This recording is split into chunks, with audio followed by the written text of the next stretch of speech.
ಭಾರತವು ಈಗ ವಿಶ್ವದ ಅತ್ಯಂತ ವೇಗವಾಗಿ ಬೆಳೆಯುತ್ತಿರುವಂತಹ ಪ್ರಮುಖ ಆರ್ಥಿಕತೆಯಾಗಿ ಹೊರಹೊಮ್ಮುತ್ತಾ ಇರುವಂತಹ ದೇಶ. ಆದರೆ ಅಮೆರಿಕದ ಮಾಜಿ ಅಧ್ಯಕ್ಷ ಡೊನಾಲ್ಡ್ ಟ್ರಂಪ್ ವಿಧಿಸಿದಂತಹ 50% ಸುಂಕದ ಹೊರೆ ದೇಶದ ರಫ್ತು ವಲಯಕ್ಕೆ ದೊಡ್ಡ ಸವಾಲಾಗಿ ಪರಿಗಣಿಸಿದೆ. ಇಂತಹ ಸಂದರ್ಭದಲ್ಲಿ ಕೇಂದ್ರ ಸರ್ಕಾರ ಘೋಷಣೆ ಮಾಡಿರುವಂತಹ ಸುಂಕ ಹಾಗೂ ಸೇವಾ ತೆರಿಗೆ ಅಂತಂದ್ರೆ ಜಿಎಸ್ಟಿ ದರ ಕಡಿಮೆ ಆಗಿರೋದ್ರಿಂದ ಆರ್ಥಿಕತೆಗೆ ತಾತ್ಕಾಲಿಕ ಶಾಂತಿ ಸಿಗುವ ಸಾಧ್ಯತೆ ಇದೆ. ಹೌದು, ಹಣಕಾಸು ಸಚಿವೆ ನಿರ್ಮಲಾ ಸೀತಾರಾಮನ್ ಅವರು ಈ ಒಂದು ಜಿಎಸ್ಟಿ ದರ ಕಡಿತವಾಗಿರುವುದನ್ನು ಹೇಳಿದ್ದಾರೆ. ಅಮೆರಿಕದ ಸುಂಕಗಳಿಗೆ ನೇರ ಸಂಬಂಧ ಇಲ್ಲ ಅಂತ ಹೇಳಿ ಸ್ಪಷ್ಟಪಡಿಸಿದ್ದಾರೆ.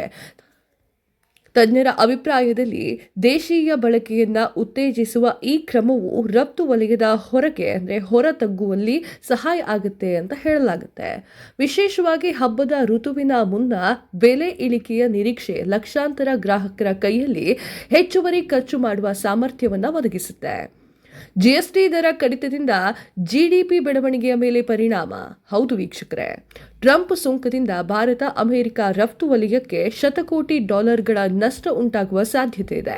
ಆದರೆ ಭಾರತ ಆರ್ಥಿಕತೆ ಹೆಚ್ಚಿನ ಪ್ರಮಾಣದಲ್ಲಿ ದೇಶೀಯ ಬಳಕೆಯ ಮೇಲೆ ಅವಲಂಬಿತವಾಗಿದೆ. ತಜ್ಞರ ಪ್ರಕಾರ ಈ ಸುಂಕದಿಂದ ಜಿಡಿಪಿ ಬೆಳವಣಿಗೆಯ ಮೇಲೆ 0.3%ನಷ್ಟು ಹಾಗೂ 0.9%ವರೆಗೆ ಮಾತ್ರ ಪರಿಣಾಮ ಬೀಳಲಿದೆ ಅಂತ ಗೊತ್ತಾಗಿದೆ. ಬ್ಯಾಂಕ್ ಆಫ್ ಬರೋಡಾದ ಮುಖ್ಯ ಅರ್ಥಶಾಸ್ತ್ರಜ್ಞರಾಗಿರುವಂತಹ ಮದನ್ ಸಬ್ನಿಮಿಸ್ ಅವರ ಪ್ರಕಾರ ಜಿಎಸ್ಟಿ ದರ ಕಡಿತವು ಉತ್ಪಾದನಾ ವೆಚ್ಚವನ್ನು ತಗ್ಗಿಸುವ ಮೂಲಕ ಭಾರತೀಯ ಕಂಪನಿಗಳಿಗೆ ಜಾಗತಿಕ ಸ್ಪರ್ಧೆಯಲ್ಲಿ ಸಹಾಯ ಮಾಡುತ್ತದೆ ಅಂತೆ.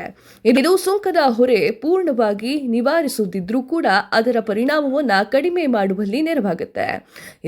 ಬೇಡಿಕೆಗೆ ಉತ್ತೇಜನ, ಉದ್ಯೋಗ ಸೃಷ್ಟಿಗೆ ನೆರವಾಗುತ್ತೆ. ಡಿಬಿಎಸ್ ಬ್ಯಾಂಕಿನ ಹಿರಿಯ ಅರ್ಥಶಾಸ್ತ್ರಜ್ಞರಾಗಿರುವಂತಹ ರಾಧಿಕಾ ರಾವ್ ಅವರ ಪ್ರಕಾರ ಜಿಎಸ್ಟಿ ದರ ಕಡಿಮೆ ಆಗಿರುವುದರಿಂದ ದೇಶೀಯ ಬೇಡಿಕೆಯನ್ನ ಹೆಚ್ಚಿಸಿರುವ ಮೂಲಕ ಜಾಗತಿಕ ವ್ಯಾಪಾರ ಯುದ್ಧದ ಪರಿಣಾಮವನ್ನು ಕಡಿತಗೊಳಿಸುತ್ತೆ ಅಂತ ಹೇಳಲಾಗ್ತಾ ಇದೆ. ಜೊತೆಗೆ ಉತ್ತಮ ಮಾನ್ಸೂನ್, ತೆರಿಗೆ ರಿಯಾಯಿತಿ, ವೇತನ ಆಯೋಗದ ಜಾರಿ ಮುಂತಾದ ಅಂಶಗಳು ಕೂಡ ಇದರಲ್ಲಿ ಲಾಭದಾಯಕವಾಗಿರುತ್ತೆ. ತೆರಿಗೆ ಸಂಗ್ರಹಣೆಯ ಮೇಲೆ ಪರಿಣಾಮ ಬೀರುತ್ತೆ. ಕಂದಾಯ ಕಾರ್ಯದರ್ಶಿ ಅರವಿಂದ್ ಶ್ರೀವಾತ್ಸವ್ ಅವರ ಅಂದಾಜಿನ ಪ್ರಕಾರ ವರ್ಷಕ್ಕೆ ಸುಮಾರು 48,000 ಕೋಟಿ ರೂಪಾಯಿಗಳ ತೆರಿಗೆ ಆದಾಯ ಕಡಿಮೆಯಾಗುವ ಸಾಧ್ಯತೆ ಇದೆ. ಆದರೆ ಎಸ್ಬಿಐ ಸಂಶೋಧನೆಯ ವರದಿಯ ಪ್ರಕಾರ ಹಳೆಯ ಅನುಭವದಿಂದ ನೋಡಿದ್ರೆ ದರ ಕಡಿತ ಆರಂಭಿಕ ತಿಂಗಳಿನಲ್ಲಿ ಆದಾಯದಲ್ಲಿ ಸ್ವಲ್ಪ ಇಳಿಕೆ ಕಂಡರೂ ಕೂಡ ನಂತರ ತಿಂಗಳಿನಲ್ಲಿ ತೆರಿಗೆ ಸಂಗ್ರಹಣೆಗೆ ಏರಿಕೆ ಸಾಧ್ಯತೆ ಹೆಚ್ಚಾಗಿ ಕಂಡುಬರುತ್ತೆ. ದರ ಕಡಿತವು ಕೇವಲ ತಾತ್ಕಾಲಿಕ ಉತ್ತೇಜನದಲ್ಲಿರುತ್ತದೆ. ತೆರಿಗೆ ವ್ಯವಸ್ಥೆಯನ್ನ ಸರಳಗೊಳಿಸುವಂಥದ್ದು, ಅನುಕರಣೀಯ ಸುಲಭವೆನಿಸುವಂಥದ್ದು ಮತ್ತು ತೆರಿಗೆ ಆಧಾರವನ್ನು ವಿಸ್ತರಿಸುವಂತಹ ದೀರ್ಘಾವಧಿ ಕ್ರಮಗಳಿಗೆ ಇದೆ ಅಂತ ಹೇಳಿ ತಜ್ಞರು ಅಭಿಪ್ರಾಯವನ್ನು ಹೊರಹಾಕಿದ್ದಾರೆ. ಒಟ್ಟಾರೆಯಾಗಿ ಹೇಳಬೇಕು ಅಂತಂದ್ರೆ ಜಿಎಸ್ಟಿ ದರ ಕಡಿತವು ಅಲ್ಪಾವಧಿಯಲ್ಲಿ ಅಮೆರಿಕ ಸುಂಕದ ಹೊರೆಯನ್ನು ತಗ್ಗಿಸುವಲ್ಲಿ ಸಹಾಯ ಮಾಡುತ್ತೆ.